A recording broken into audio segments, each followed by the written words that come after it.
राधे राधे दोस्तों, श्री गणेशाय नमः। आज मैं आपको चातुर्माह व्रत की कथा सुनाने वाली हूँ।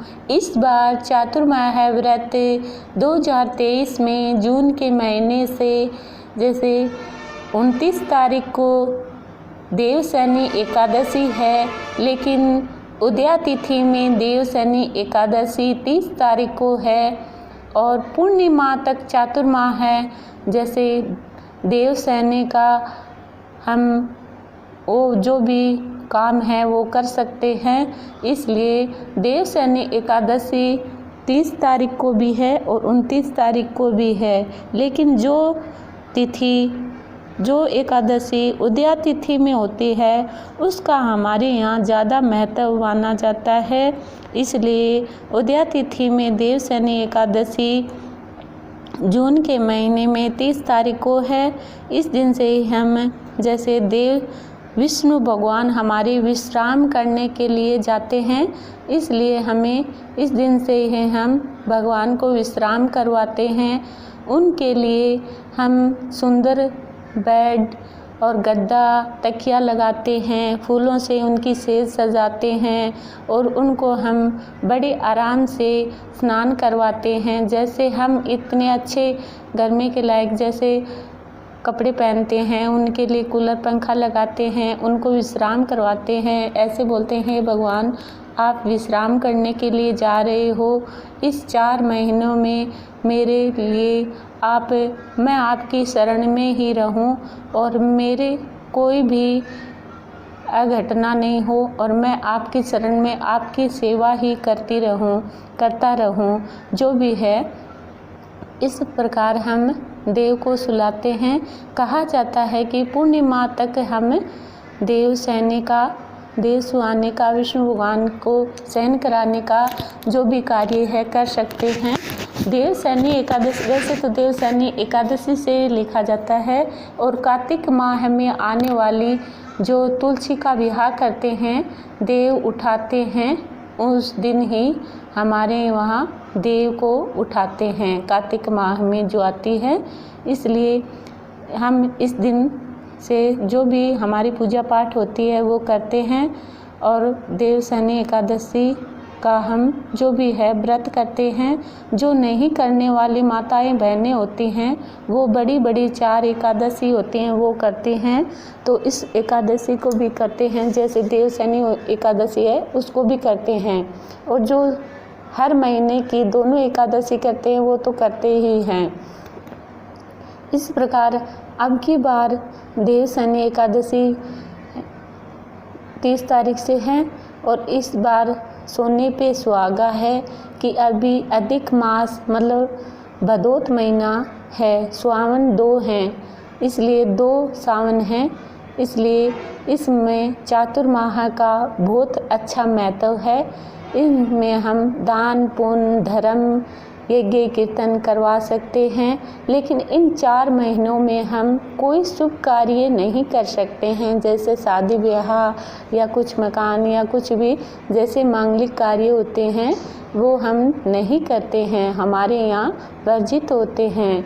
इसलिए इन 4 महीनों में कुछ चीज़ों को भी वर्जित करते हैं खाने के लिए, क्योंकि कोई माताएं बहनें या कोई गुरु शिष्य कोई जैसे चातुर्माह का व्रत करते हैं, कोई पालन करता है, वो जैसे सावन के महीने में हरी पत्तेदार सब्जियां नहीं खाते हैं और भादों के महीने में जैसे दही से बनी कुछ चीज़ें नहीं खाते हैं और जैसे आसोज के महीने में जैसे दूध से बनी हुई कुछ चीज़ें नहीं खाते हैं और जैसे कार्तिक के महीने में जैसे उड़द की दाल होती है वो नहीं खाते हैं। मतलब कुछ माताएं बहनें या गुरुजन या कुछ भाई बहन बंधु वो चातुर्माह का व्रत करते हैं, तो इन चीज़ों का वो पालन करते हैं और विष्णु भगवान से प्रार्थना करनी चाहिए, हे भगवान हमारा ये 4 महीने का समय अच्छे से गुजरे और हम आपकी शरण में रहें।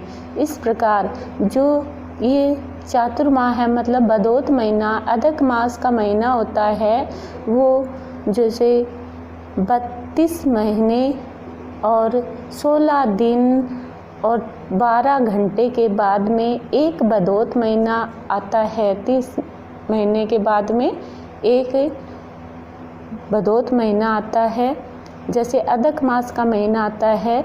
इसलिए हमारे सूर्य चंद्रमा एक हो जाते हैं और वह वापस वही गति करने लग जाते हैं। इससे हमारा पंचांग कैलेंडर भी बनता है।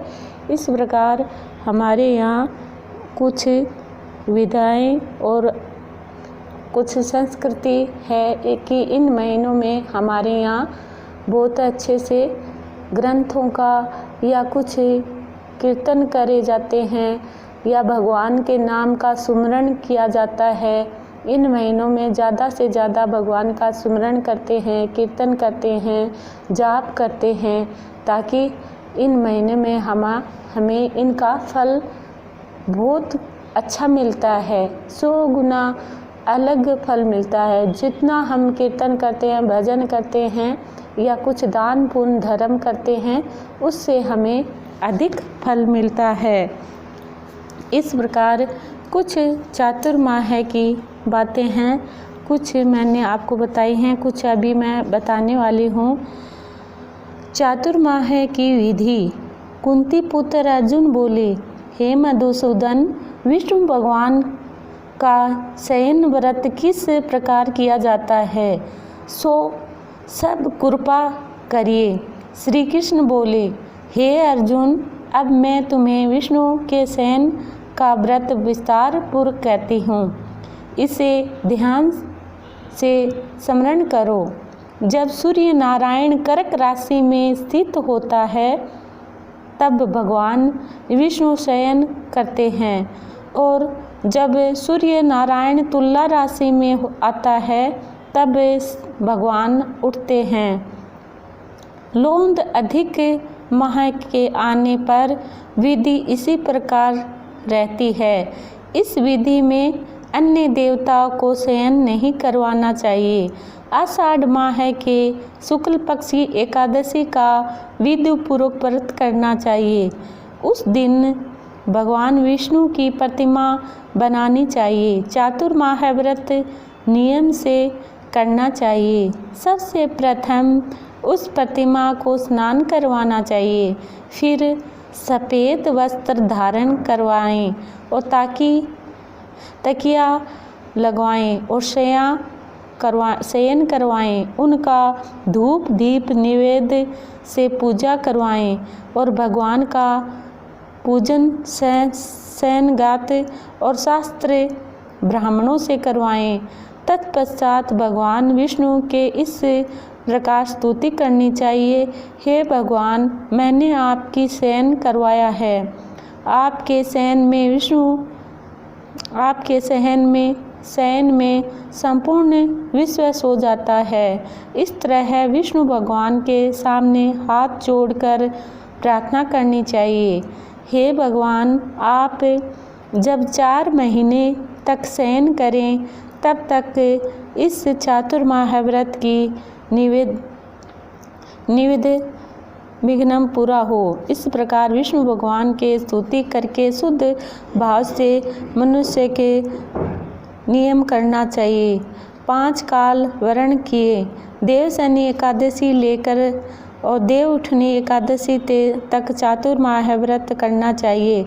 द्वादशी पूर्णिमा कार्तिक माह के शुक्ल पक्ष की द्वादशी के समाप्त कर देना चाहिए। इसे व्रत का इस व्यक्ति का संपन्न पाप नष्ट हो जाता है। जो मनुष्य इस व्रत को प्रति वर्ष करते हैं, वह सूर्य समान दिव्य होते हैं। इस प्रकार मैंने आपको कुछ बातें बताई हैं। अगर आपको अच्छा लगे तो चैनल को सब्सक्राइब करना, बेल आइकन दबाना। श्री कृष्णं शरणं मम।